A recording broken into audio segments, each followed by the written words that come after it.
Wayne Patterson beginning vacation week for Hugh Hewitt today. We will be joined by Kurt Schlichter tomorrow. We will be hearing from Mark Davis in Dallas on Wednesday and our good friend Ed Morrissey of Hot Air on Thursday before I bookend vacation week. And as always, when I get to fill in for Hugh, it's just an extraordinarily busy news day. There is a ton of stuff going on. And my goal over the next 3 hours is to help you cut through all the noise that's out there. And there's a lot of noise, especially with the situation with the Ukraine-Russia war and where the deal or no deal currently sits. And I will try to walk you through that as the show progresses. There's news on the COVID front. Now, I bet you thought you were done with COVID.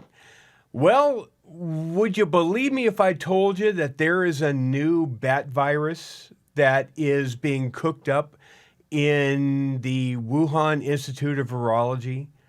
And security there and safety precautions are a little suspect, and there is concerns that another COVID virus, mutated COVID virus, has the potential of leaking out of the same lab that leaked the first one in 2019, 2020.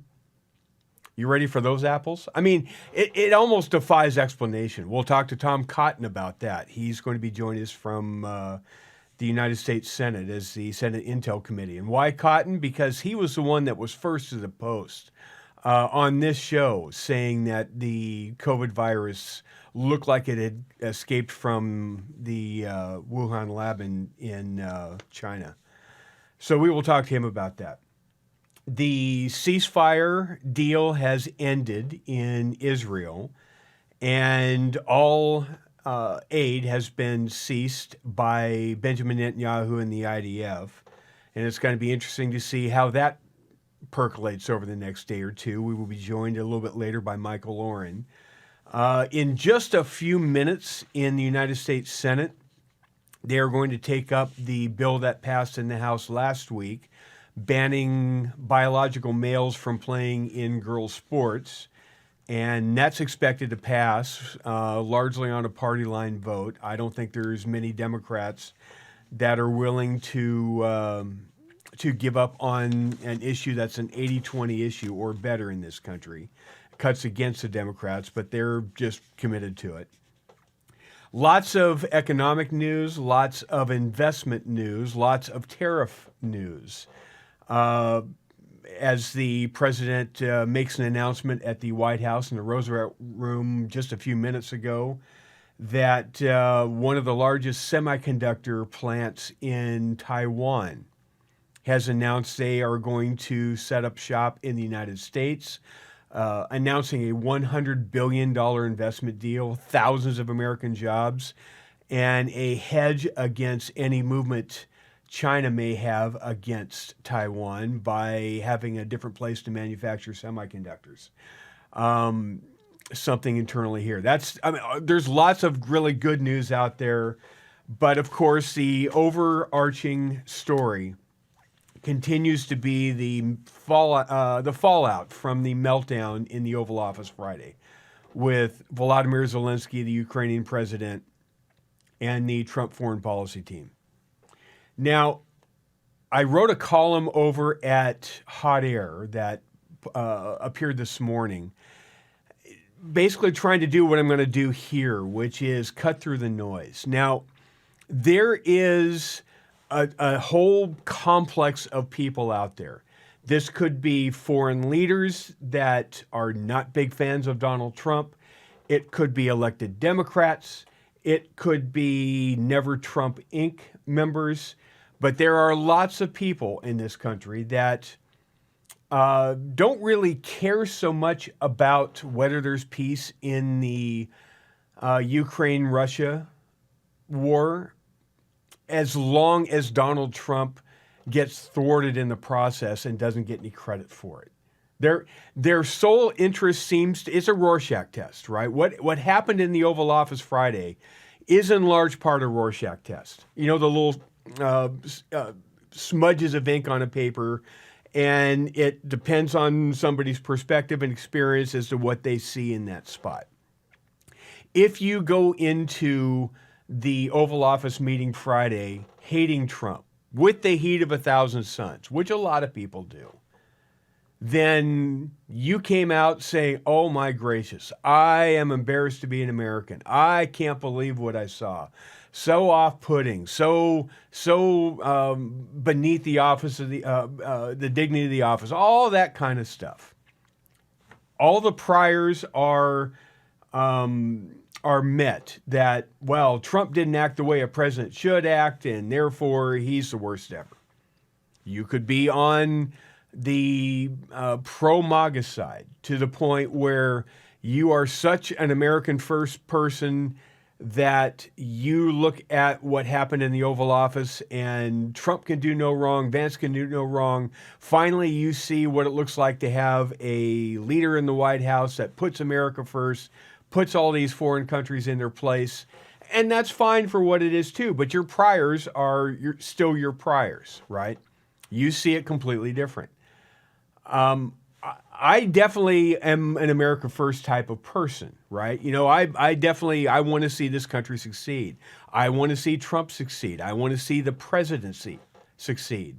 I would love to see the end of this war and carnage in Ukraine and Russia. And I'm a realist about this, right? The realist does not make me pro-Putin, as the left and Never Trump Inc. would like to assign to Donald Trump. They believe that because Donald Trump is not willing to just keep signing the checks, keep giving over money, keep giving over weapons, say nothing harsh about Ukraine, and just keep the money flowing, because I don't know what it's going to do, but it's going to apparently do something, because that's apparently what the idea is. I'm looking at the reality on the ground, and here's what the cold, hard reality is. The reality is, thanks to Barack Obama, we had an invasion of Crimea, and that was back in 2014. Once that took place, you never really got Crimea back, but what you had was Vladimir Putin wanting a land bridge to be able to reach Crimea without having to cross through parts of Ukraine first. That led into Joe Biden's weakness, fecklessness, the invitation to Putin, as long as a small incursion, we'd be down with that. You remember all the nonsense with the previous administration.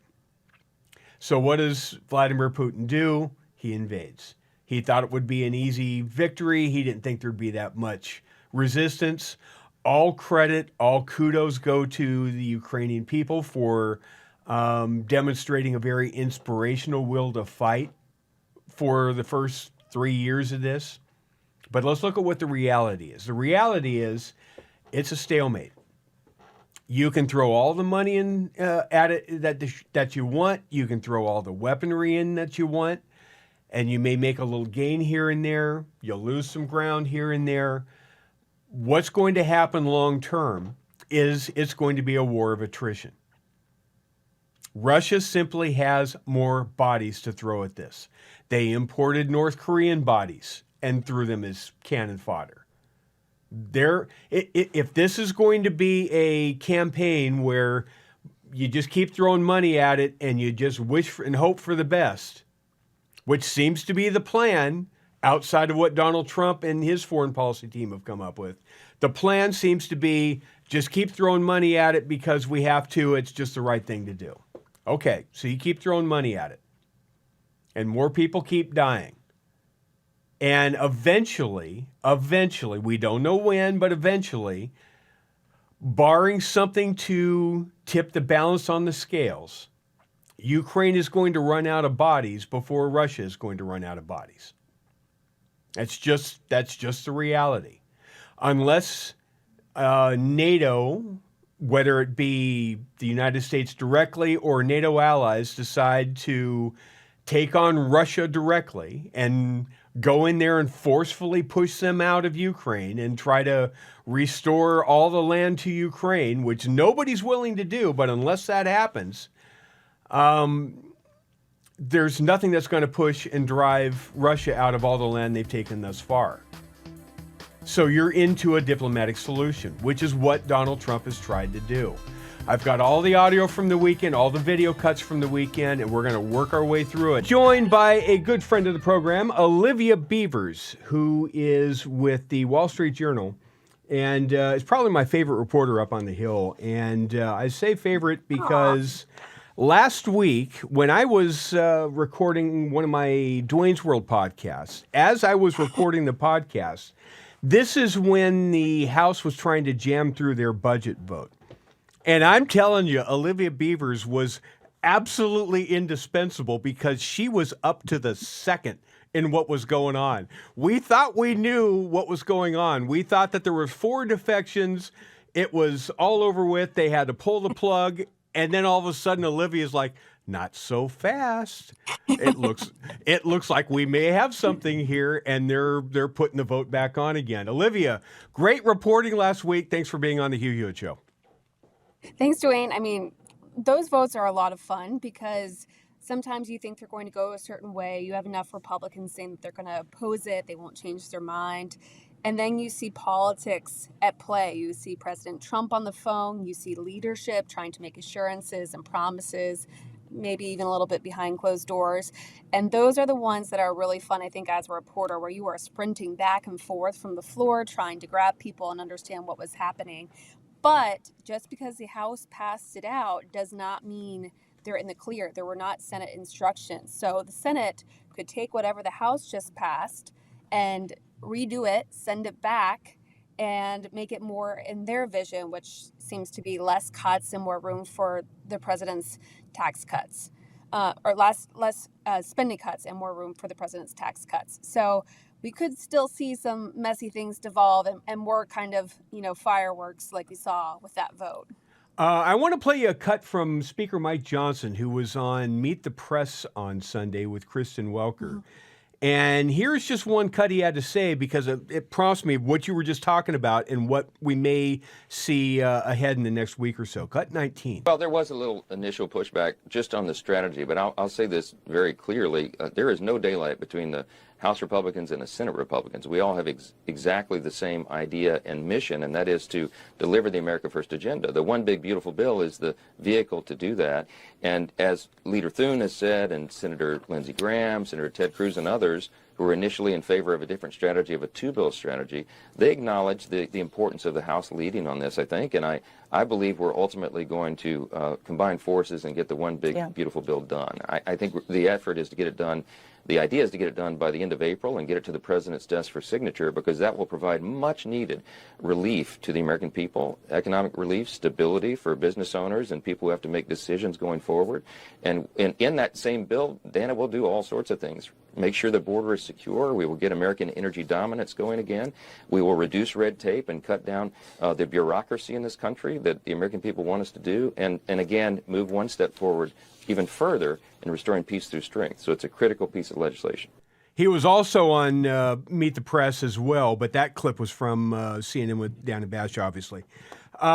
Olivia, but what he said there, how much of, and I know all these cats on the Senate Republican side. I've known a lot of them for many, many years.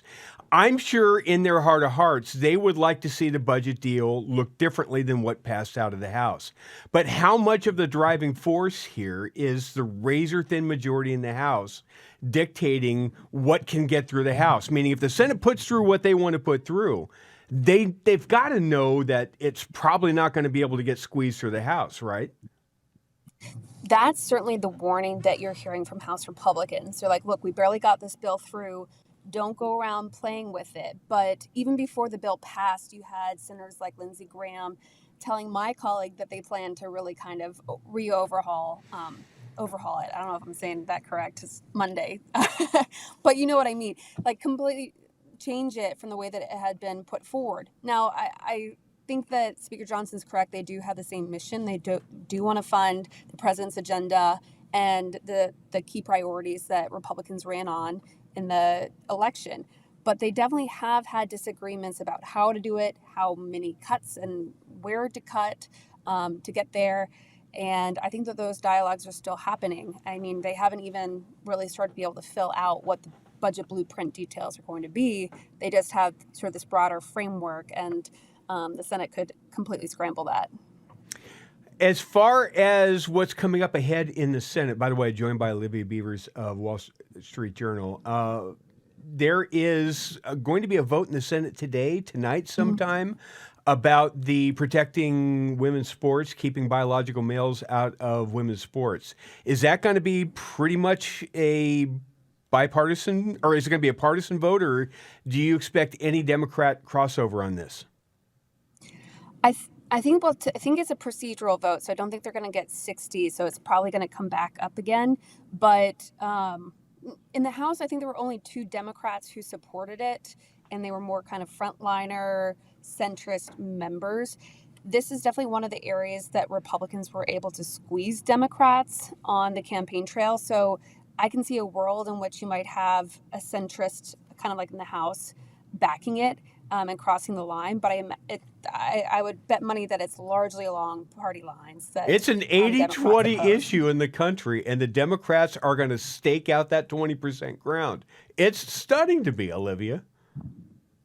I think there's an element where, they have taken the stake in this, and they definitely felt like they needed to figure out how to message it. But you saw even a Democratic member say, maybe we should be having a discussion about this in Massachusetts, and his campaign manager, or somewhat very high up, quit, and he faced a lot of backlash from the party. So it doesn't seem generally where the party at large is in terms of changing their position on this, even though the polling does indicate that it is a more popular opinion to restrict trans women performing in women's sports. Last thing quickly. Tomorrow night is going to be the presidential address to Congress. It's not the State of the Union. That happens in years 2, 3, and 4. But the joint session of Congress is going to be tomorrow night. Donald Trump has promised all sorts of fun things ahead. Do you have any inside scoop as to what kind of theatrics we might see tomorrow night in the House? I don't. We've been poking around. I think we expect him to touch on immigration, the economy, America First foreign policy, and I had a source hinting that he might even talk about surprises in 2020, and I was trying to figure out what that meant, and maybe that means who he would give the presidential gold medal to, and things like that. So we could see some announcements. There's questions about whether he's going to have any sort of decisions on NATO and the U.S. involvement there. And I think we're also tracking who Republicans plan to bring and who Democrats plan to bring. It seems like Democrats are really sort of organizing to have laid off federal workers joining their ranks, and Republicans are going to be having people who have been, impacted by illegal immigration. Well, that sounds like par for the course for one of these events. Olivia Beavers, thank you very much as always. We love the reporting you're doing out of the Wall Street Journal, and if you want to keep up to the very latest, go to Olivia_Beavers on X. That is where I go to get the very up to the second stuff going on the House and Senate floor. It's kind of a special day around here because we are joining our colleagues across the network here and the Salem News Channel to begin the campaign all month long to support Food for the Poor. Now, why is it special? We've, of course, done these campaigns before, but why is this one different? Well, because you now have a situation where the border is a lot more secure than it was. You don't have the flow of humanity streaming across the southern border that there once was. But the need in the countries of origin, in El Salvador, for instance, is still there. And a lot of these families, a lot of these kids that might be otherwise trying to make a trip north to come across the border, they're staying put. And so they actually have real needs. You also have a situation now where USAID is no longer playing the front and center role to not just give all sorts of weird things to weird countries using taxpayer dollars, but you now have real need that gets back to the people that should take care of those real needs, and that is the private sector. It should not be a governmental solution to fix the problems within individual countries. That's something that you've got the heart to be able to do, and you've got the resources to be able to do. That's why we are starting this campaign for Food for the Poor, to specifically help out our partners in El Salvador and in Latin America to be able to provide and feed a lot of these kids that would otherwise go hungry. $100 feeds a kid for a year. $300 feeds 3 hungry kids. It's actually pretty easy math. Go to the top of HughHewitt.com where there is a banner that says Feed Their Future. Again, it's Feed Their Future. Or you can text Hewitt to 51555. That's Hewitt to 51555. And join us in helping be the miracle in different parts of the world that would otherwise be shut out. You can make a difference with Food for the Poor, and we encourage you to do so. Now, I mentioned what was happening with Ukraine, and I keep flashing back to what Marco Rubio said about a week and a half ago to Catherine Herridge.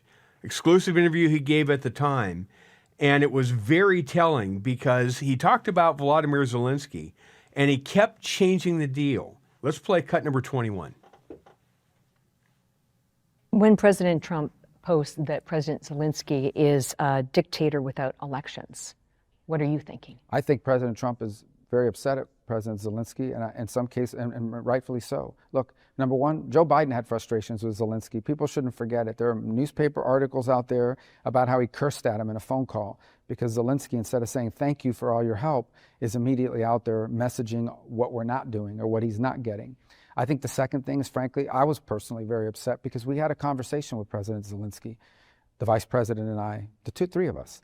And we discussed this issue about the mineral rights. And we explained to them, look, we want to be in a joint venture with you, not because we're trying to steal from your country, but because we think that's actually a security guarantee. If we're your partner in an important economic endeavor, we get to get paid back some of the money the taxpayers have given, close to $200 billion. And it also, Let me jump we have in a here. vested interest in the security. And what Zelensky would do is, after he would agree to a deal, he would go on TV and completely change the characteristics of what happened in the conversation he just had. He kept changing he doesn't keep his word, is what it boils down to. You know who does keep his word? Dennis Prager. Has for 30 years. Listen to this real quick. Dennis Prager here. The happy make the world better. The unhappy make it worse. It is a moral obligation to act happy even if you don't feel it. We owe it to others to present a happy disposition. If you had to spend the next 6 months on a desert island with somebody, and I said to you one of the people is happy and one is unhappy, who would you vote for? To hear more, go to pragertopia.com. He was on vacation. He is dealing with the smalls all week long back east, and filling in his very large shoes will be Kurt Schlichter tomorrow, Mark Davis on Wednesday, Ed Morrissey of Hot Air on Thursday, before I come in and bookend the week. As we stand by waiting for Dr. Michael Oren, who knows where he is at. I don't know if he's in the States or back in Tel Aviv. But let me give you kind of an up-to-date, as far as we can tell it in Western press, what's happening over in that part of the world. Because the existing ceasefire that had resulted in the release of at least a few hostages before the B-Boss debacle, trying to pass off some unidentified body as Shiri B-Boss before turning over the actual remains. It looks like on Sunday the existing deal did end, and Benjamin Netanyahu said he made the move of beginning a new round of strikes because Hamas rejected a U.S. proposal to extend the ceasefire in exchange for the release of more hostages. The peace envoy, Steve Witkoff, had been trying to extend it for another 50 days, trying to secure the release of more hostages, but could not secure that with Hamas. And so war has resumed there. And there has been a couple of different airstrikes. There's been reports of at least 4 Palestinians killed, according to, of course, the Gaza Health Ministry. This is Axios reporting. Naturally, Axios is reporting what the propaganda arm of Hamas reports. And it's going to be interesting to see how that plays out in the wake of everything else. The president, Donald Trump, seems to have a different mentality about the. Okay, let's actually get joined by Dr. Michael Oren. I think he is with us now. 362. Hey, Michael, can you hear me? Okay. Dr. Oren, can you hear us? Okay, we're still trying to. I heard him on my earpiece. We will hopefully get his picture resolved in just a second. I want to play, if I can, a little bit of Benjamin Netanyahu, who dropped a video over the weekend thanking Donald Trump for being the greatest friend that Israel ever had. Cut number 28. I want to thank President Trump for his unwavering support for Israel. During my recent visit to Washington, I said that Donald Trump is the greatest friend that Israel has ever had in the White House. And President Trump shows that friendship each and every day. He has shown it through his visionary plan for Gaza. This is a plan which Israel fully supports. He's shown it by sending us all the munitions that were being held up. This way, he's giving Israel the tools we need to finish the job against Iran's terror axis. And he has shown it by fully backing Israel and putting the pressure to release the hostages where it truly belongs, on Hamas. Israel has accepted President Trump's envoy, Steve Witkoff's plan to extend the temporary ceasefire by 50 days. During that time, we can discuss the conditions for a permanent ceasefire that will end the war in Gaza. In Witkoff's plan, half of the hostages would be released right away, and the remaining half would be released if we reach an agreement on a permanent ceasefire. Again, Israel has accepted this plan, I accepted this plan, but so far, Hamas has rejected it. Hamas had also put forward positions for a permanent ceasefire that are totally unacceptable. Israel has decided to stop letting goods and supplies into Gaza, something we've done for the past 42 days. We've done that because Hamas steals the supplies and prevents the people of Gaza from getting them. It uses these supplies to finance its terror machine, which is aimed directly at Israel and our civilians, and this we cannot accept. We will take further steps if Hamas continues to hold our hostages. And throughout this, Israel knows that America and President Trump have our back. Thank you again, President Trump. Thank you for all you're doing to return our hostages, bolster our security, and provide a future of prosperity and peace for all the peoples of the Middle East. I think we are now joined by Dr. Michael Oren of the, recently actually, a fellow of the Wilson Center in D.C. Welcome, Dr. Oren. Tell us about the new gig. What's going on with the Wilson Center? Wilson Center is great. Wilson Center is the only center in Washington which is nonpartisan and chartered by Congress. And so for a person like me who's coming with a certain perspective, and you know my perspective, sure, that's an interesting platform. Terrific people. Very proud to be part of that team. Well, we're going to hold you over the break, too. But as we go into this a little bit before we have to go to break, you heard just the tail end of the message from Benjamin Netanyahu. Of course, the ceasefire is now over with. Give us the state of play and where you think things are going now. Well, I think that there's a new sheriff in town. I mean, that's the clearest thing. Okay, that none of these policy changes would have been possible under the previous administration. The previous administration, and I know this, from personal interaction with that administration, was that they believed the UN statistics about famine in Gaza. Our own sources said there was no famine in Gaza. And if you look at the pictures coming out of Gaza, no one looks particularly hungry, right? All those people celebrating around our hostages and the coffins of our hostages look pretty well fed. And there's pictures coming out of Gaza tonight about the Ramadan feast, the iftar, the break fast of Ramadan. People are eating. And it's true. What the prime minister says is everyone knows that the aid is taken by Hamas. They fill their own coffers with that aid, and then they sell it at exorbitant prices to their own people.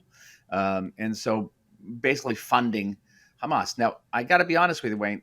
I had a different position about aid at the beginning of the war, that I thought that Israel should actually flood Gaza with aid and medical care. And it was a very unpopular position here, because it's not like I didn't know the aid was going to go into Hamas and would basically be funding Hamas. I just realized that as long as we held up the aid, the Biden administration would pressure us to limit our military activity. And it was all about the time and space that the IDF had. But now we don't have to worry about Washington pressuring us. Definitely should stop the aid. Marco Rubio was on this week, George Stephanopoulos' Sunday show, and he was just dismayed at how much grief the White House is getting for trying to engineer a peace deal between Ukraine and Russia. And what he said is, look, if you're giving us grief now, look at the previous administration. The U.S. pressured Israel far more than what we are doing to Ukraine now. And nobody said boo about that. Dr. Oren, what do you make of all this? I don't think that I have nothing but the highest respect for Marco Rubio, but the fact that the administration pressured us more than they pressured Ukraine, that's to be expected from the previous administration. That was, as far as they were concerned, we were reacting over the top to Hamas and Gaza. We were killing, quote unquote, entirely too many Palestinians, which is strange because it suggested that there's some number that would have been okay. Indiscriminately bombing, all that. No one says that the Ukraine is killing too many Russians or the Ukraine is indiscriminately bombing or reacting over the top. Obviously, there's always going to be a different moral slide rule for Israel, a moral metric for Israel. But I think that let's go back to the president's policies on Ukraine. And I have bona fides because I was a longtime critic of my own government's policies on Ukraine. Israel's policies at the beginning of the war was one of neutrality. I thought Israel had a moral and strategic interest in being much more pro-Ukrainian in the face of Russia. And that was redoubled when Russia really sided with our enemies during this war in the Middle East. But having said that, the war is not going well for Ukraine. It's only going to get worse and worse. It's a war of attrition it cannot win. They're having trouble getting conscripts to the front. And when President Trump says to President Zelensky, you have no cards, he's absolutely right. They have no cards. And if you read an article I published in the Free Press yesterday, it's coming out in the New York Post tomorrow, and it's on my own Clarity Substack this week. It's an article about comparing the way Netanyahu dealt with Obama and lectured Netanyahu in the White House and the way Zelensky handled it. I thought he handled it very, very poorly. And I think he should have just gone in there and said, thank you, and understand that he does not have any cards. And that President Trump was actually offering a pretty good deal. He was offering a buy-in by the United States into Ukrainian security through the mineral deal, and perhaps even Russia would buy into that too. And given the status quo, given the military reality, the geopolitical reality here, that's a very good. It's good diplomacy, and it was I think a very fair deal for the Ukraine. In economics, I learned about the supply and demand curve and now how every aspect is going to drive to an equilibrium point. And that's what this deal seems to me is. It is the natural equilibrium point that we're eventually going to get to. I don't know when, but we're going to have to. Anyway, great words, Dr. Michael Oren. If we're lucky. Thank you, if we're lucky. Thanks, Dr. Michael Oren. We will talk to you again next week. We will come back in hour 2 and pick up where we left off with Ukraine and give you a lot of the audio and video from the Sunday shows. Michael Waltz, National Security Advisor, Marco Rubio, Secretary of State, and more. Let me get you up to speed on what took place after the debacle in the Oval Office, in case you have been in kind of a news bubble all weekend long. So after the signing ceremony that was supposed to happen in the afternoon got canceled, the morning session in the Oval Office was about enough for Trump to take, and he said, okay, we're done here. Wrapped it up, and there was supposed to be a lunch spread for Zelensky and his team and Trump's foreign policy team They were going to break bread together and have fellowship and then hold a joint press conference in the East Room where they were going to both speak and then go sit down at the table. And Volodymyr Zelensky was going to sign the mineral rights deal that his own cabinet, his own government had already signed off and approved. Literally all he had to do was sign a piece of paper, and this thing was done. Been agreed to, negotiated, approved by his own government. All he had to do was sign it, and it all got blown up. So he goes back to the Hay Adams Hotel where he was staying. He kept his appointment with Bret Baier on Fox News Friday afternoon, one of the most watched interviews in a long, long time because of the stakes involved. And I don't know if he intended to or not, but he gave the game away. The whole interview with Bret Baier, it resembled a drowning man that had fallen overboard off a ship, and he's flailing around. And whoever's on the deck of the ship is flinging the life ring right at him over and over and over again. And he just refused to grab the life ring as it was coming at him. That's what that interview resembled with Bret Baier. Bret did a masterful job trying to give him a way to walk back the damage he had done earlier. And he just refused to do so. Remember, at the bottom end of this, Volodymyr Zelensky still seems to be holding on to the faulty premise that eventually, with enough weapons and support, he's going to be able to push Vladimir Putin and the Russians out of all of the land bridge, Mariupol, out of Crimea, and restore Ukraine to its pre-2014 borders. He seems to hold on to that reality. That's just not going to happen. It just is. There is no reality you can create without getting into a nuclear exchange and World War III. There is no way that you're going to push him out. And honestly, on the Bret Baier interview, even Volodymyr Zelensky admitted that his own fantasy is just that, fantasy. Let's play cut number 12. Part of security guarantees. Now we want to find the place for our biggest strategic partner, for the United States, or United States will propose where and how United States will give us security guarantees, what kind of and what part of volume of security guarantees. And when we will be ready with this, we will come to diplomacy. To diplomacy, yes, with Russians, Europeans, United States, and we. Four of us, I think this is real way, because with weapon it's too long, it's not enough. We don't have enough weapon to push them out, and we don't see now, for now, we don't see really big volume of new support from the United States. That's all you needed to hear, right? If he's saying, look, even with weapons, we can't push Russia out. So then what are we fighting for? What's the point of keeping this going? All it's doing is going to eventually let Russia get more ground. His position is going to be weaker over time. It will not get stronger. He will run out of bodies before Russia runs out of bodies. It's just a numbers game.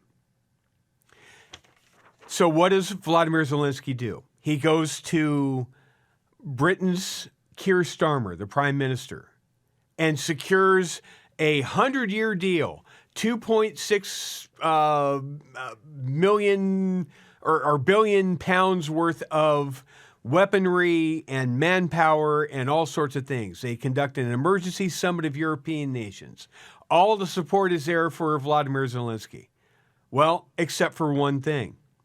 There's one plank of the deal that didn't get as much attention over here with anti-Trump media that I want you to hear. This is cut number 7.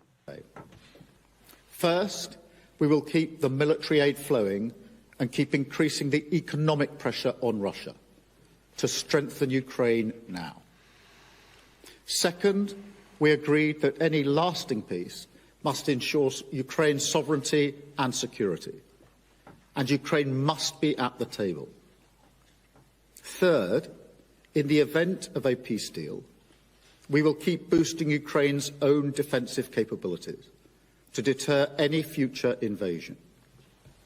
Fourth, we will go further to develop a coalition of the willing to defend a deal in Ukraine and to guarantee the peace.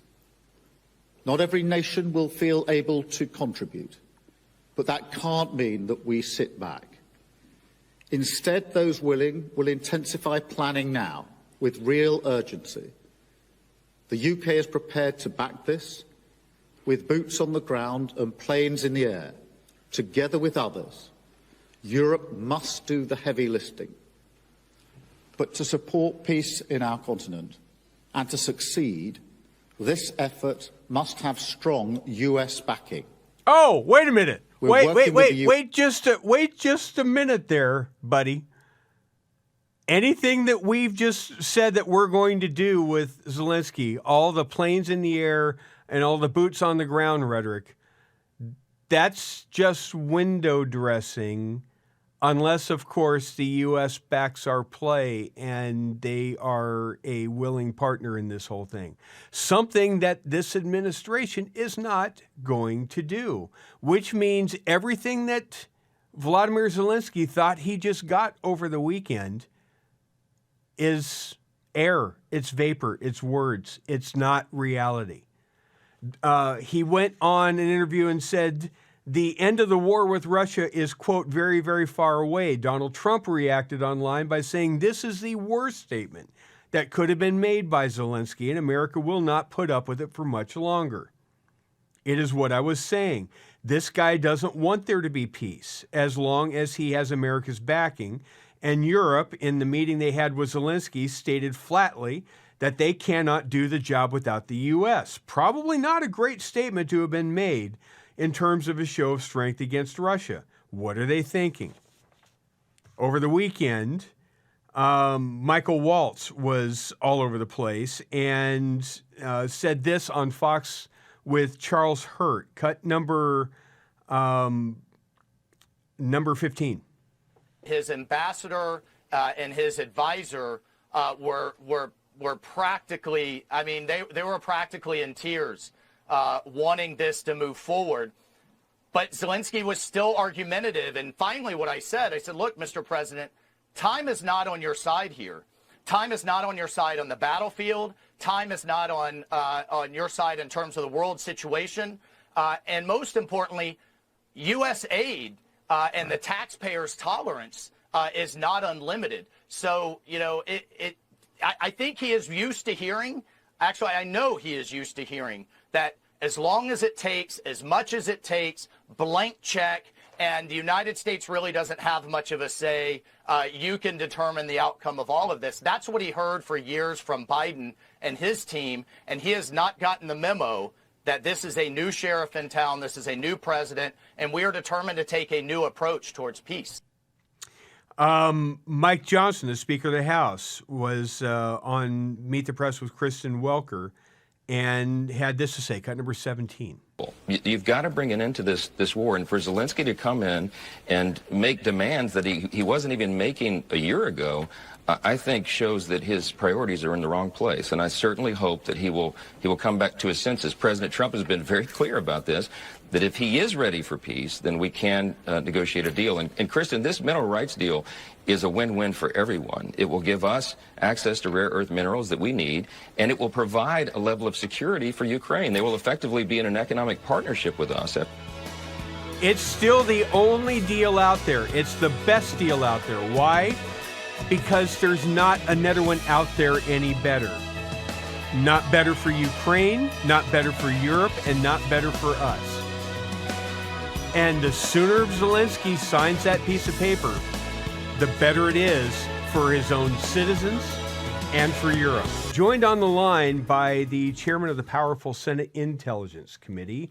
That will be Tom Cotton of the great state of Arkansas. Welcome back, Senator. Great to talk to you. Dwayne, it's great to be on with you. So much better than being on with Hugh. Isn't it, though? The only thing I can quibble with, I guess, is the powerful Senate Intelligence Committee. I'm not sure how powerful we are, but it also reminds me of an old joke from the Army about military intelligence being an inherent oxymoron. Yes, you'd have to say the same thing in spades about Senate intelligence. Well, okay, fair enough, but you do run a pretty important committee. Look, as with the Trump administration, everything is rapid fire. I've got so many things I want to talk to you in such a limited amount of time. I'm going to talk to you about what's going on with Gaza and the end of the ceasefire there, where that goes in a minute. I want to talk to you about Ukraine and if the deal is dead or if the arm twisting of Zelensky continues. I want to talk to you about the Taiwanese investment in the United States, $100 billion on a new semiconductor plant and what that means.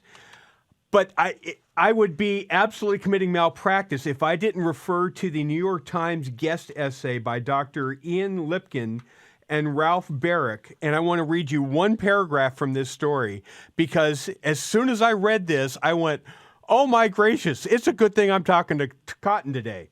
The Wuhan Institute of Virology, where many of the researchers work or have worked, is at the center of the controversy regarding the origin of the COVID pandemic. We don't imply that they are responsible, nor do we have any certainty that this newly discovered virus has the potential to cause the next one. What worries us, though, is the insufficient safety precautions the researchers took when studying a brand new coronavirus in Wuhan. Tom Cotton, what is going on? Dwayne, I'll confess that I'm not a frequent reader of the New York Times op-ed page, but I'm also not quite as, I think, guileless as, who was it, Mr. Lipkin and Mr. Barrick, about the Wuhan Institute of Virology. It's where the original pandemic almost certainly originated.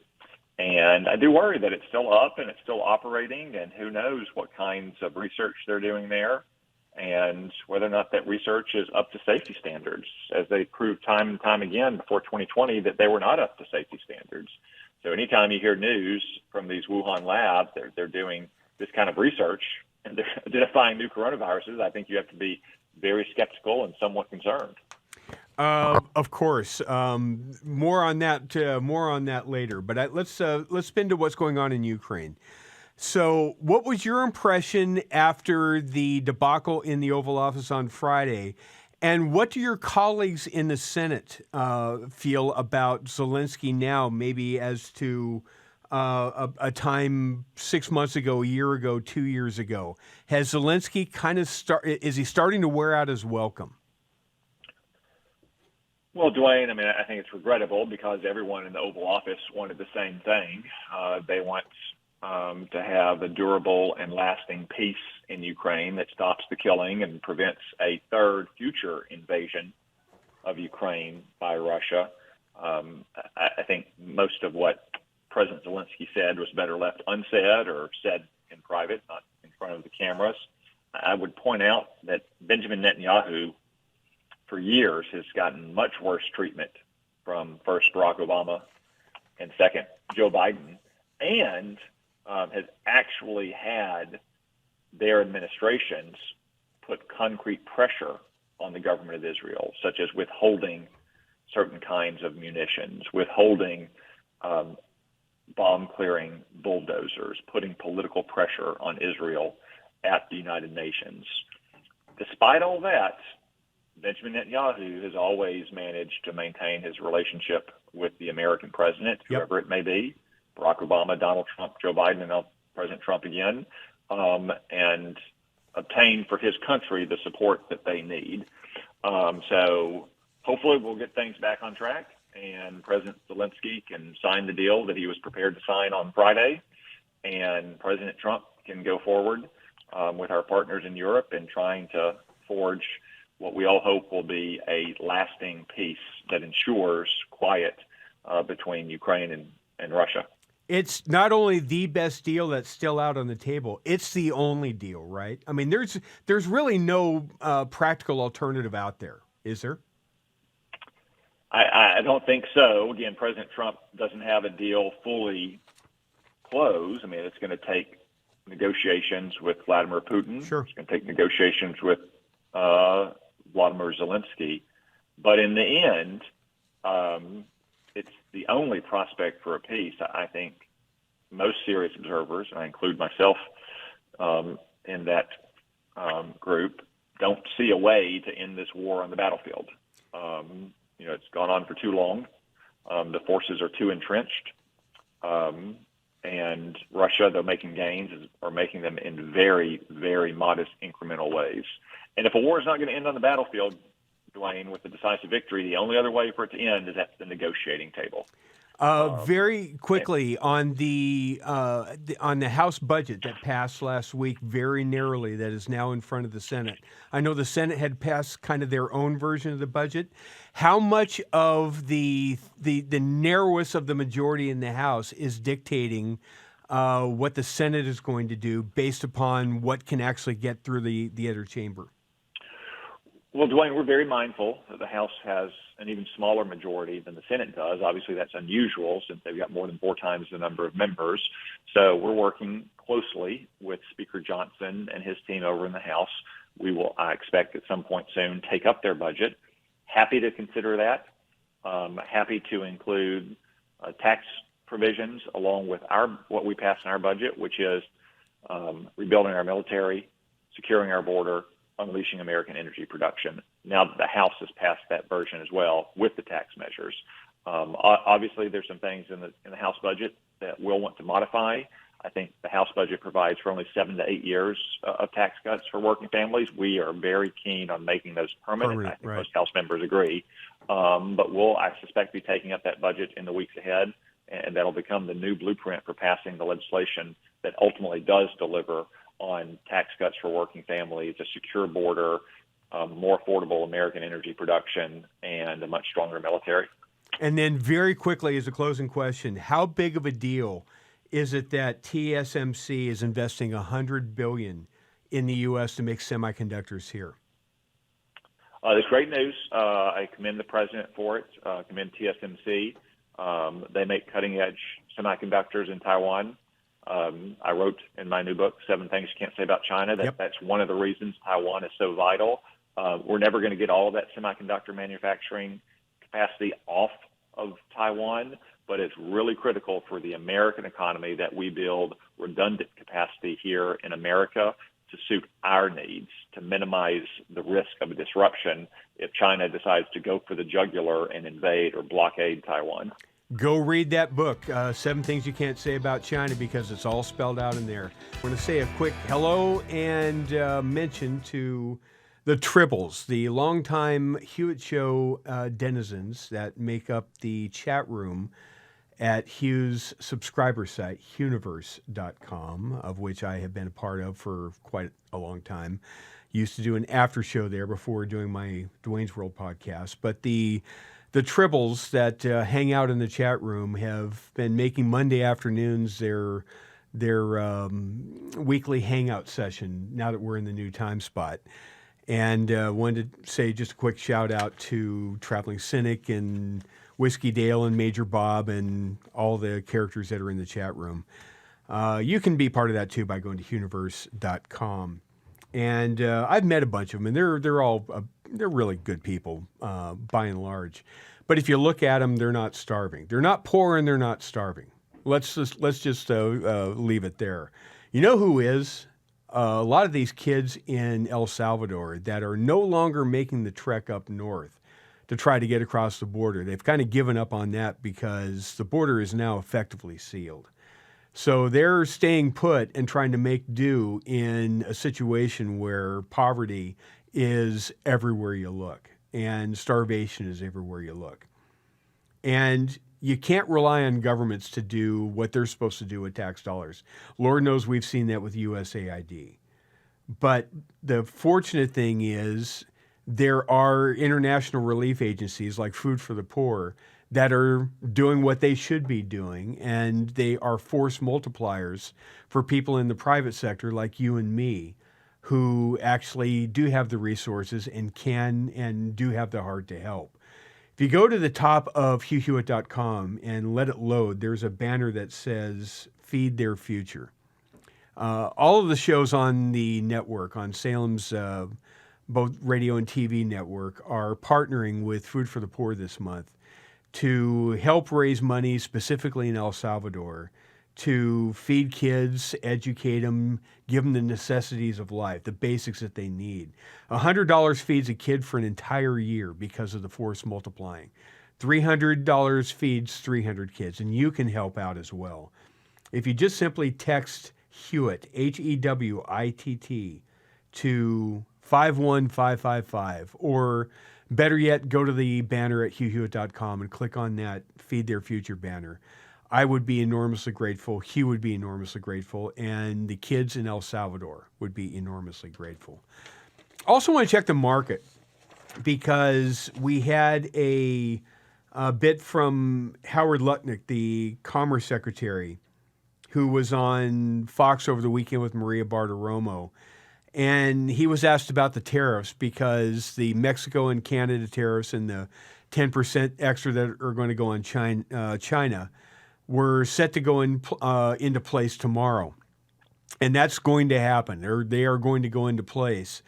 Lutnick said because there's still way too much fentanyl flowing in across the border and not enough has been cracked down on to interdict all that drug flow. So the 25% tariffs on Canada and Mexico are going into place tomorrow. And the market is off about 650 at this point because of that. And if you look at gold, and of course our gold update is brought to us by AmericanFederal.com, 800-221-7694. That's 800-221-7694. It's up $56 at this point over where it was at the start of trading today. Look, Nick is the guy you want to talk to, Nick Grovich, or any one of his team at AmericanFederal.com. And this may be the time to buy. I don't know what tomorrow's going to look like, but boy, it looks like gold is starting to make a move. You may want to consider it. Go to 800-221-7694 or AmericanFederal.com and tell them Hugh, or actually tell them Dwayne sent you this time. Joined now by a good friend of the program, Vic Mattis. He is the co-host of the Getting Hammered podcast with our friend Mary Catherine Ham, also is the weekend editor of the Washington Free Beacon. Hello, Vic. How are you? Hello, Dwayne. I am hanging in there. Thank you for having me. So I'm going to start with a little bit of the silly and fun, and then we're going to get potentially deadly serious very quickly. Did you watch all of the Oscars on Sunday night? So here's the situation. I'm in one room on the computer, and my daughter was in the other room watching, and I can hear it. So anytime there was something that sounded interesting that I wanted to check out, I could get up and check it out. Musical performance and acceptance speech. But other than that, I didn't have to then be stuck listening to what I imagine would have been some unbearable moments. From what I understand, it wasn't I've actually as done bad that. as it could have been. I've actually done that before where something will be on in the background and I know I need to kind of know enough about it to be coherent on it. And so I'll sit there working on something else in another room listening to it. And when something sounds intriguing, then I'll get up and go watch it. That's I know exactly what you're talking about there. Yeah, it's a great multitasking thing. Oh, absolutely. Of course it is. And that's very much in the role of a radio producer. I want to get to the one moment of the Oscars that actually I was that made me smile and made me kind of happy about it. It's the only redeeming part of the entire ceremony, from what I could tell, and that came from Kieran Culkin, who won the Best Supporting Actor Oscar. And here's what he had to say at the very end of his remarks to his wife, cut number 3. I love you, Jazz. This is, I have to thank my wife, Jazz, for absolutely everything, for giving me my favorite people in the world. Please don't play the music, because I want to tell a really quick story about Jazz. About a year ago, I was on a stage like this, and I very stupidly, publicly said that I want a third kid from her, because she said if I won the award, she would give me the kid. It turns out she said that because she didn't think I was going to win. But and people came up to her and were like, really annoying her. I think it got to her. But anyway, After the show, we're walking through a parking lot. She's holding Emmy. We're trying to find our car. Emily, you were there, so you're a witness. And she goes, "Oh, God, I did say that. I guess I owe you a third kid." And I turned to her and I said, "Really, I want 4. And she turned to me. I swear to God this happened. It was just over a year ago. She said, "I will give you 4 when you win an Oscar." I held my hand out. She shook it, and I have not brought it up once until just now. You remember that, honey? You do? Okay. Then I just have this to say to you, Jazz. Love of my life, ye of little faith. No pressure. I love you. I'm really sorry I did this again. And let's get cracking on those kids. What do you say? Now, Vic Mattis, why can't the Oscars be more that? Oh, that was fantastic. And he is, it turns out he's the greatest of the Culkins. You wouldn't have guessed that, during the height of Home Alone, particularly Home Alone 2 with Macaulay Culkin and also starring Donald Trump, I'd like to add. But Exactly. here he is. He has a great role in the TV show Succession. And of course, then he wins for this movie. It's very sweet. And it's something that everybody can enjoy. And you're not beating us down with some message. And I just remember, I guess political messages had been going way back to probably Marlon Brando not accepting the award and letting Sachin Littlefeather receive the award to talk about the plight of American Indians. And then the rest is history. But that was a nice little reprieve. It was a very nice little reprieve. Now let's get to the serious stuff. I actually got word of this morning by a retweet from our friend Mary Catherine, who noted a op-ed in the New York Times from this morning by Ian Lipkin and Ralph Barrick, who are both doctors on viruses, including coronaviruses, talking about how there's a new coronavirus out there on the horizon being developed in the Wuhan Institute of Virology, and that these doctors are very concerned that the safety precautions aren't up to snuff with the netter coronavirus. Are you kidding me, Vic Mattis?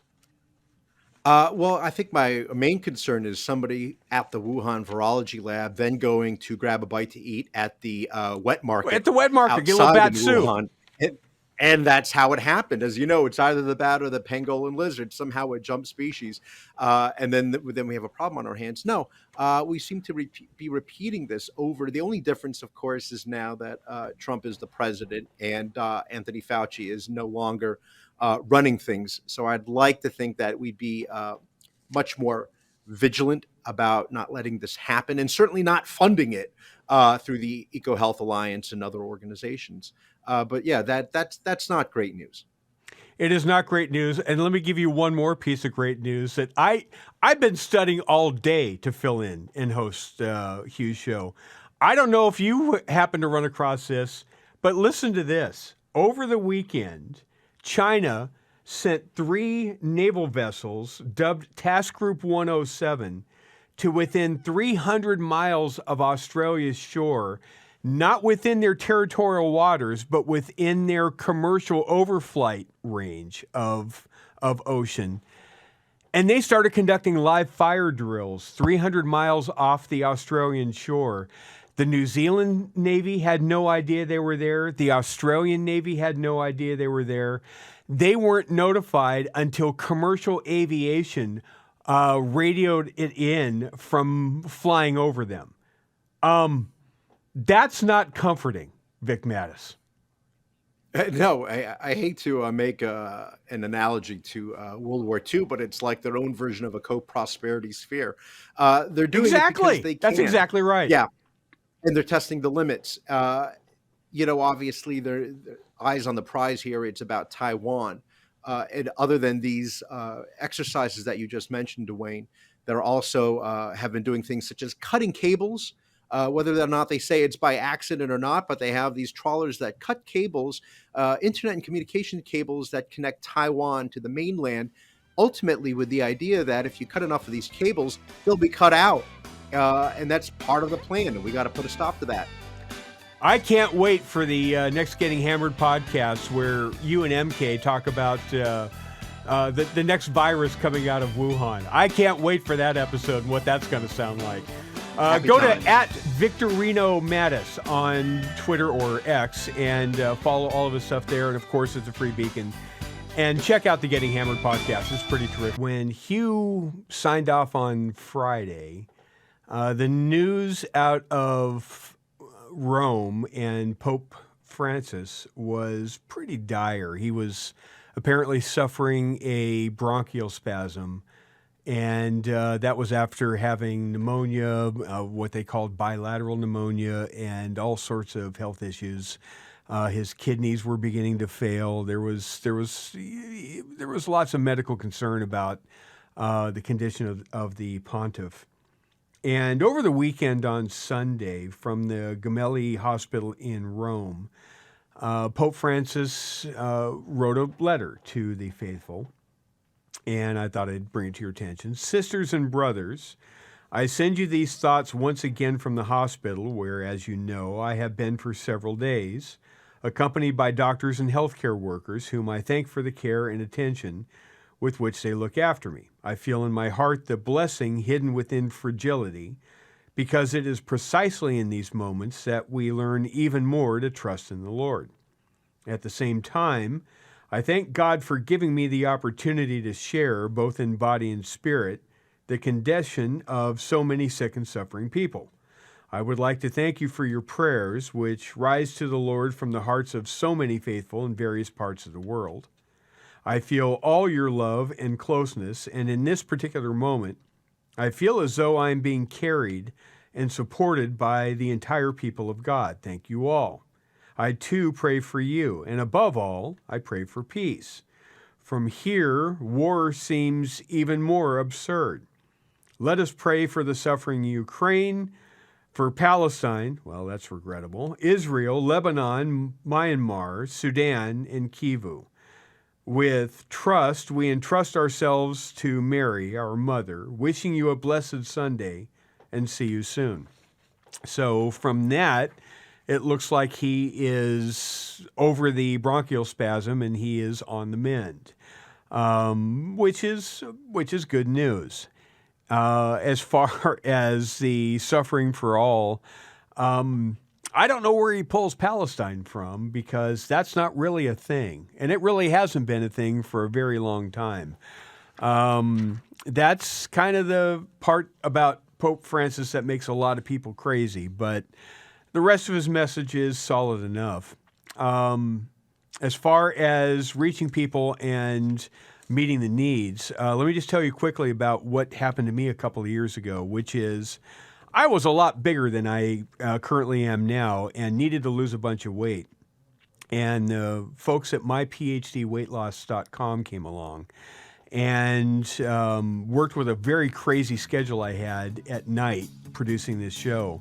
And I was still able to lose 50 pounds in 12 weeks. 864-644-1900 is the number to call, 864-644-1900, or go to myphdweightloss.com. It worked for me. It can work for you too. Check it out. Talk to a nutritionist there, and get a handle on the stuff that you need to get a handle on as well. I have to laugh during the break that Bethany Mandel, who's normally on Mondays, had to excuse herself today because she finds herself alone with 6 Smalls of her own at the Great Wolf Lodge Water Park. And if you're a kid or if you have kids and you know what the Great Wolf Lodge Water Park experience is, you know to pray for her and to pray for her fervently right now, because she's in the thick of it right now. That's doing that with 6 kids on your own is pretty remarkable. Let's get back to the serious stuff. I mentioned I had a column that appeared at Hot Air this morning, hotair.com, about trying to cut through the noise on what to know about Ukraine and kind of where the deal stands. It still is the best option out there because of 2 reasons. It's the only option out there, and it's the least worst one for all involved. And Ukraine knows it. The U.S. knows it. Europe knows it. Everybody does know it. And it's just a matter of time before Ukraine gets serious about moving forward here and taking the next step in the road to end the war. But there is still a complex within the United States that is trying to provide a bunch of noise just because they can't stand the fact that Donald Trump is on the threshold of initiating a peace deal in Ukraine right now. One of those is Chris Murphy, a senator from Connecticut, who on X, before the White House blow-up with Volodymyr Zelensky in the Oval, he said, just finished a meeting with President Zelensky here in Washington. He confirmed that the Ukrainian people will not support a fake peace agreement where Putin gets everything he wants and there are no security arrangements for Ukraine. Now, of course, every word of that is nonsense. The security agreement is a financial stake that the United States would actually have in Ukraine that would be an impediment against Vladimir Putin deciding to be more expansionist and move westward once again. As far as a security agreement, part of the deal is to have EU peacekeepers, including the French and maybe the Brits and others, that would put ground forces in to help ensure the peace. So there are security agreements in there, as much as he's ever going to get. So the fact that he's now complaining that there's no peace or security agreement is just nonsense, right? And for Chris Murphy to say it's a fake agreement that gives Putin everything he wants. Well, no, Putin wanted Kyiv. He wanted all of it, and he's not going to get it. And he's not going to get the mineral rights. So that's and the other thing is, for the auspices that Vladimir Putin allegedly started the war, which was that he feared a NATO country on his border, and we can't have that. Now, I think that excuse was utter nonsense at the time, still think it is. But if that's what his premise was of beginning hostilities, what does he have now? An 850-mile border with Finland, which is now a NATO country. So he's not getting everything he wanted. So what Murphy's saying is just not comporting with reality. Then he goes on Dana Bash's Sunday show, State of the Union. And this is after Michael Goodwin in the New York Post writes this story that Democrats, including Chris Murphy, met with Zelensky ahead of time and told him to tank the deal and not accept it, not sign it, because they want to bottle up Trump more than they care about a peace deal in Ukraine. Their concern is trying to make sure Trump doesn't get any credit for anything good, which is insanity. But apparently a lot of Democrats seem to want to go down that road. Anyway, here's Chris Murphy, let's just say being a little conspiratorial. Cut number 10. So it is absolutely shameful what is happening right now. The White House has become an arm of the Kremlin. Every single day you hear from the National Security Advisor, from the President of the United States, from his entire national security team, Kremlin talking points. For the last week, the White House has been pretending as if Ukraine started this war. That's essentially saying that Poland invaded Germany at the beginning of World War II. There are still facts in this world. And the fact is this: Vladimir Putin is a brutal dictator. Russia started this war. And the entire pretext for that meeting yesterday was an attempt to rewrite history in order to sign a deal with Putin that hands Putin Ukraine. That is disastrous for U.S. national security. That means that China will be on the march. Putin may not stop. America may be at war with a nuclear power. And for what? For what? It appears as if America is trying to align itself with dictators, that Donald Trump wants us to have our closest relationships with despots all around the world, because that makes it easier for him to transition America into a kleptocratic oligarchy where Elon Musk and Donald Trump rule and steal from the American people.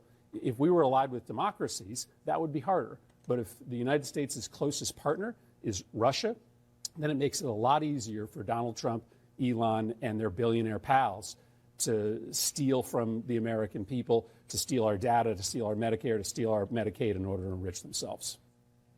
Now, to try to understand all of the players and connect all the dots here that Senator Murphy is alleging, it would be like trying to bring out Sheldon Whitehouse's whiteboard and follow the conspiracy dots there. It's a little hard to follow. But again, you've got Michael Goodwin in the New York Post saying he being Senator Murphy and a handful of people, tried to sabotage the deal because Goodwin alleges they don't want to give Trump the victory here. Well, that would, if true, that would run afoul of the Logan Act. And after he kind of got caught by the New York Post, the same Chris Murphy who said, we don't want him supporting a fake peace agreement where Putin gets everything he wants and there are no security agreements, later he can't even keep his own story straight. This is just the latest MAGA conspiracy, total lie. The meeting with Zelensky was bipartisan, led by a Senate Republican. We all encouraged him to sign the mineral deal. Now, so Murphy would have you believe that he encouraged Zelensky to go ahead and sign the deal that Murphy himself said was a fake peace agreement that Putin gets everything he wants and there are no security arrangements. It's kind of hard to believe that you're going to get both sides of that out of Chris Murphy, and both of those are true. Maybe it is. I don't know how he can stitch that together, but again, it might look like a conspiracy theory set to me. Let's actually hear what was going on in all reality, and that's Michael Waltz on Fox with Charles Hurt, cut 16. And let me just talk something very quickly, that this was some kind of ambush. Right. That is absolutely and categorically false. We had a beautiful setting in the East Room ready for both leaders to sign that would have bound the United States and Ukraine together economically for a generation, for critical minerals that we need, economic investment that they need. And that would have been in the heels, Charlie, of having the Prime Minister of the United Kingdom, who says he's ready to put boots on the ground, the president of France, Macron, who's ready to put boots on the ground, NATO Secretary General that the president had just spoke to about broader security guarantees. So this really could have been and should have been a positive moment for Ukraine. And then we go to further negotiating with the Russians, bring this war to an end, and move the world forward and stop the death and destruction. But instead, what became clear, and I think what has the president so frustrated and frankly angry, is that it's not clear that Zelensky truly wants to stop the fighting. And you see, that's the whole problem right there. Because if you look at who benefits in this whole thing, the second that there's a ceasefire, Ukraine's going to want to have elections. And it's not at all clear that Zelensky would survive those elections politically. So is he doing Ukraine's interests or his own? Interesting little tidbit. Not quite sure what to make of it yet because of where the news was published. So you know you're not getting the straight story. It was out of Politico and The Hill, and neither one of them are really worth believing at face value. But the news is the top spokesperson for Robert F. Kennedy Jr.'s Health and Human Services Department, a guy named Tom Corey, quit today, announced very suddenly that he is resigning after just 2 weeks on the job. Now, Politico and The Hill are speculating as to why, and I'm until I independently verify it with an actual reliable news source, of which I don't think Politico is, and The Hill largely isn't. I'm not going to just take it at face value, but it is curious that the top spokesperson for HHS is out after only 2 weeks on the job. I'll tell you who's not out after 2 weeks on the job, and that's Big Pharma. They are doing the full court press right now, even with the Trump administration in, even with RFK at Health and Human Services. They've already raised prices on over 575 brand name drugs just in January alone. And they're pressuring Congress to implement mandates that will undermine the one real check against drug companies and ban the very market-based incentives that help employers and families save on prescription drugs and healthcare costs. But that's where you can step in and help shine a light on Big Pharma. If you go to pharmawindfall.com, that's PHARMA windfall.com. This is a group of people called Conservatives for Lower Healthcare Costs, and they are watching Big Pharma like a hawk, trying to make sure that they don't get a piece of this big, beautiful, wonderful bill and get their tentacles into a pharma overhaul as part of the budget and reconciliation process. Go to farmerwindfall.com and learn more about the issue and help them out if that is an issue that resonates with you. Now, the silly and crazy part of trying to blow up the Ukraine-Russia deal because Donald Trump is the one that came up with it, or his team did. Listen to what the team said over the weekend, and they appeared everywhere. Scott Bessent was out. Howard Lutnick was out. Michael Waltz was in 2 or 3 places. Marco Rubio was everywhere. In fact, Marco Rubio spent 20 minutes on CNN Friday night with Caitlin Collins. Here's just a few grabs from that interview, which was just fascinating to watch. Cut number 22. You yourself have said previously that Putin cannot be trusted in negotiations. That was the point that President Zelensky was ultimately making during that conversation, is that there cannot be an agreement without security guarantees, because he was talking about all the ceasefire agreements before, or agreements that Putin has just blown past. I mean, do you still feel that way, that Putin cannot be trusted in these negotiations? Well, I was there yesterday when the president said in front of the media that our approach is going to be trust but verify. President Trump's made deals his entire life. He's not going to get suckered into some deal that's not a real deal. We all understand this. We understand it on our end for certain. And so the goal here is to get to a place we have to explore whether peace is possible. I've said this repeatedly. I don't know. I think it is, based on what they've said so far, but we have to explore that. How else is this war going to end? I ask people, what is the European plan to end this war? I can tell you what one foreign minister told me, and I'm not going to say who it was, but I can tell you what one of them told me, and that is that the war goes on for another year, and at that point, Russia will feel so weakened that they'll beg for a peace. That's another year of killing, another year of dying, another year of destruction, and by the way, not a very realistic plan in my point of view. So if there's a chance of peace, even if it's a 1% chance, that needs to be explored, and that's what President Trump is trying to do here. President Trump said just when he was leaving the White House after that meeting that he doesn't... go to an intercut here.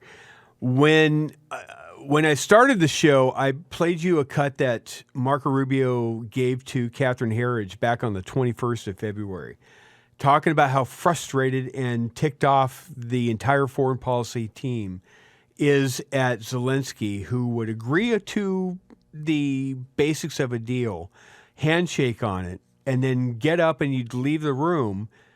And before you knew it, he's on a TV outlet somewhere, completely misconstruing what they just agreed on and relitigating it on television.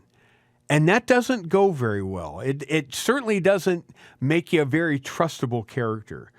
And Marco Rubio kind of went down that road with Caitlin Collins as well. Cut 23. Source tonight is the Secretary of State who is in that room today, Marco Rubio. Thank you so much, Secretary Rubio, for being here. We just heard from President Zelensky. He said he does not think that he owes President Trump an apology for what happened inside the Oval Office today. Do you feel otherwise? I do, because you guys don't see. You guys only saw the end. You saw what happened today. You don't see all the things that led up to this. So let me explain. The president's been very clear. He campaigned on this. He thinks this war should have never started. He believes, and I agree, that had he been president, it never would have happened.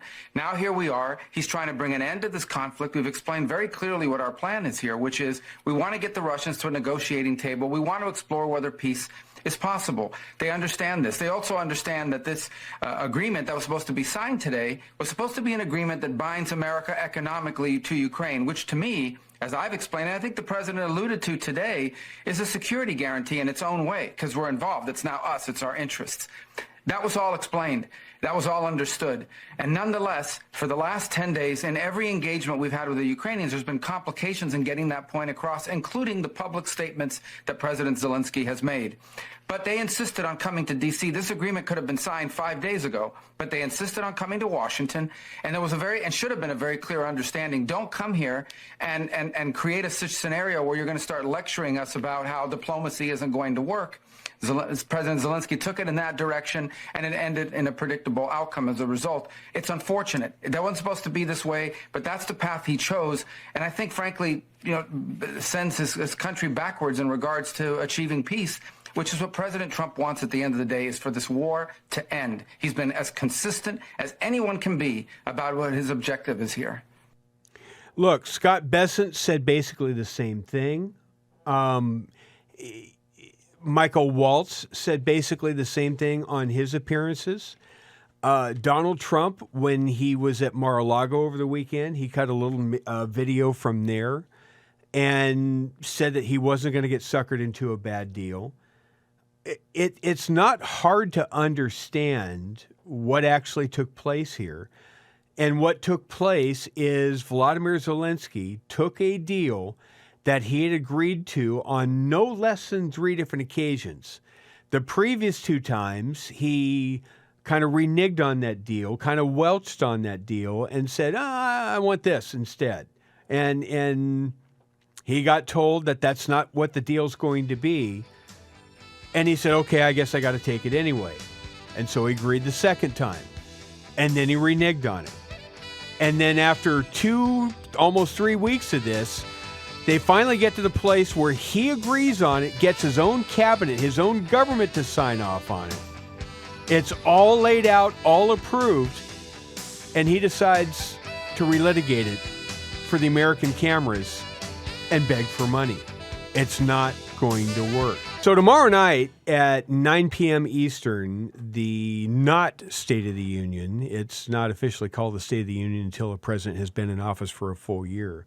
So next year and the 2 years after that will be the president's State of the Union speeches. But it basically, for all intents and purposes, is a State of the Union speech. It's the same kind of an address. And even though he hasn't been president for a year, a list of accomplishments that Donald Trump has racked up just in, a month and a half of being president is enough to be able to fill up a year's worth of State of the Union speech. And it'll be amazing to see it. It's being billed by Carolyn Leavitt, the White House press secretary, as the renewal of the American dream. That's going to be the overall theme of the speech. He will call for more border fundings to both step up deportations and continue wall funding.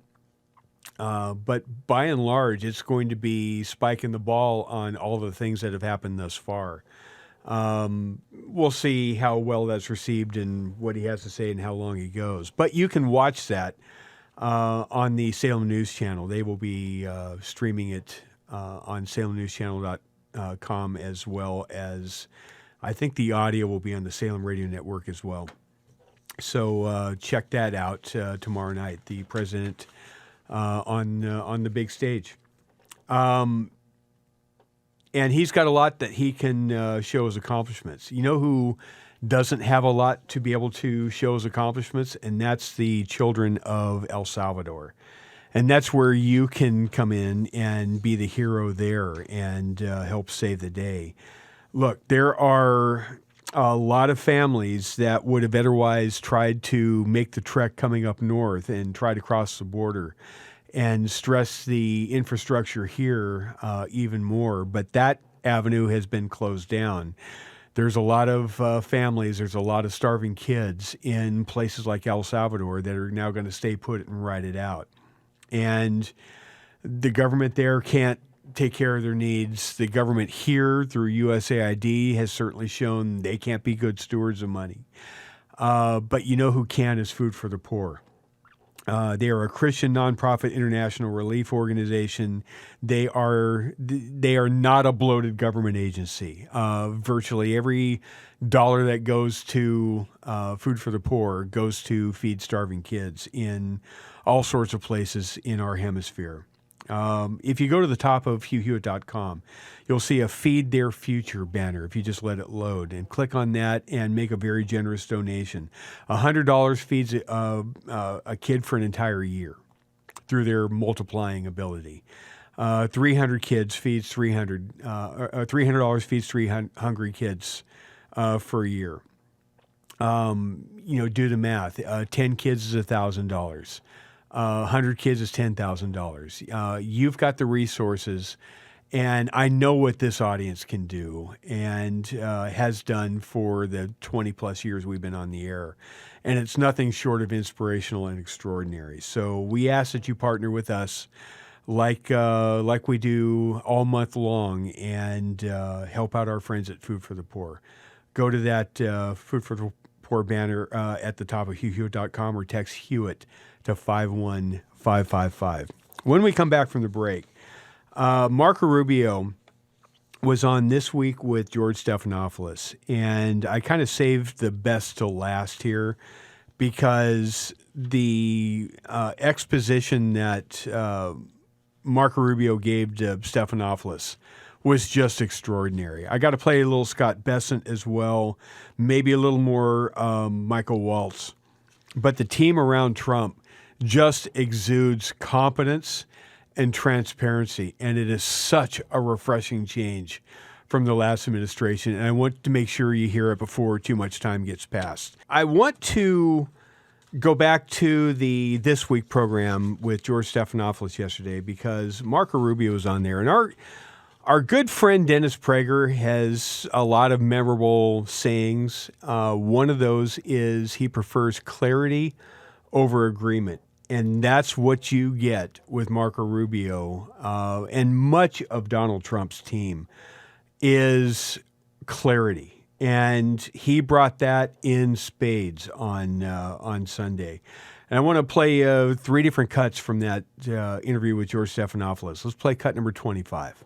Here is claiming Vladimir Putin is going to get the Nobel Peace Prize this year, or that he should be the Man of the Year of the Humanitarian Association. What we're arguing here is he has a very large country. They're in full war footing. They're cranking out weapons now at a war footing pace.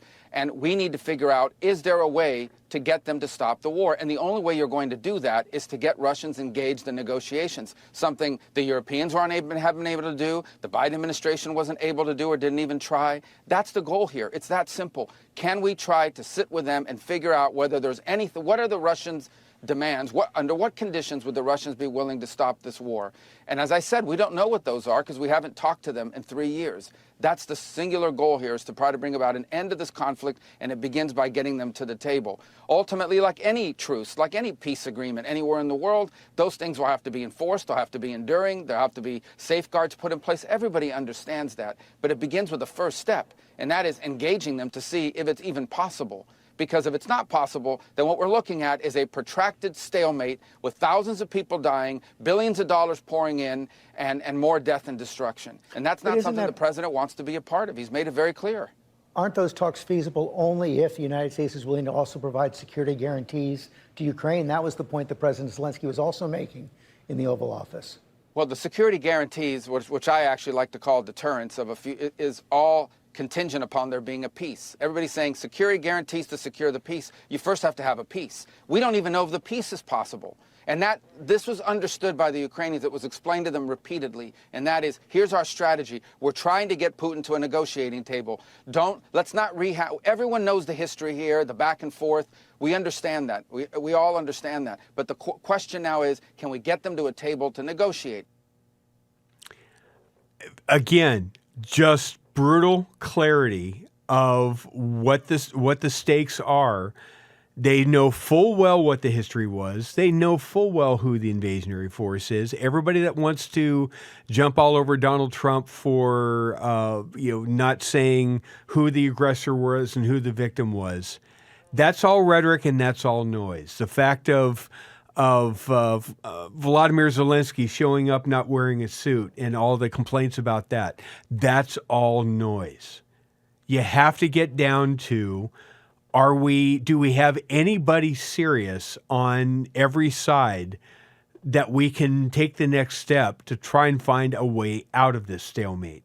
More Marco Rubio, cut 26. Been a horrible war. It's time for it to end. The job of the UN is to bring about peace in the world. I thought that's what the UN was created to do, to stop wars and to prevent them. And that's what the resolution did. Was it antagonistic towards the Russians? No. Back to the point. But it also didn't praise the Russians. All it said is, this is a bad war. It needs to end. And by the way, at the Security Council, which has not been widely reported, the first resolution on Ukraine that has passed the Security Council in 3 years, passed this week because of the leadership of President Trump, and it's a resolution that says, bad war needs to end, let's bring the two sides together. That's what the resolution is. Again, what is the United Nations for? Isn't it not a forum to promote peace in the world? And shouldn't we all be happy that we have a president who's trying to stop wars and prevent them instead of start them? And I just don't get it. I really don't, other than the fact that it's Donald J. Trump. If this was a Democrat that was doing this, everyone would be saying, well, he's on his way to the Nobel Peace Prize. This is absurd. We are trying to end a war. You cannot end a war unless both sides come to the table, starting with the Russians. And that is the point the president has made. And we have to do whatever we can to try to bring them to the table to see if it's even possible. I'm not promising you it's possible. I'm not telling you it's 90% likely. I'm saying it's 0% likely if we don't get them to a negotiating table. And the sooner everyone grows up around here and figures out that this is a bad war that's heading in a bad direction with death and destruction and all kinds of dangers surrounding it that could spiral into a broader conflict, the sooner people grow up and realize that, I think the more progress we're going to be able to make. But the president's crystal clear. He campaigned on it, and he's going to govern on it. And that is, he is going to be a president that tries to achieve peace, and he has been very clear this is a war that would have never happened had Donald Trump been in the White House, and it needs to end, and we're going to do everything we can to end it in an enduring and sustainable and fair way. All weekend long, you had voices like Chris Murphy, Democrat from Connecticut, and Chris Van Holland, Democrat, also from Connecticut. I believe he's Maryland. He's from Maryland. And they made the rounds on, resistance media. Used to be legacy media. It used to be regime media when Joe Biden was in office. Now they've turned into resistance media. And Van Hollen and Murphy both went on in their own way and spouted the same talking points. Man, I sure regret my vote for Marco Rubio for Secretary of State. I thought he'd be a bigger force to stand up to Trump and his craziness. But boy, sadly I was wrong, and Marco Rubio's this and Marco Rubio's that. Again, if you listen to Marco Rubio, it's kind of hard to disagree with anything he's saying. One more, cut number 27. Those talks feasible only if the United States is willing to also provide security guarantees to Ukraine. That was the point that President Zelensky was also making in the Oval Office. Well, the security guarantees, which I actually like to call deterrence of is all contingent upon there being a peace. That's actually a duplicate cut. Let's play cut 24. But what specifically do you want to see President Zelensky apologize for? Well, apologize for turning this thing into the fiasco for him that it became. There was no need for him to go in there and become antagonistic. Look, this thing went off the rails. You were there, I believe. It went off the rails when he said, let me ask you a question to the vice president. What kind of diplomacy are you talking about? Well, this is a serious thing. I mean, thousands of people have been killed, thousands. And he talks about all these horrible things that have happened to prisoners of war and children, all true, all bad. This is what we're dealing with here. It needs to come to an end. We are trying to bring it to an end. The way you bring it to an end is you get Russia to the table to talk.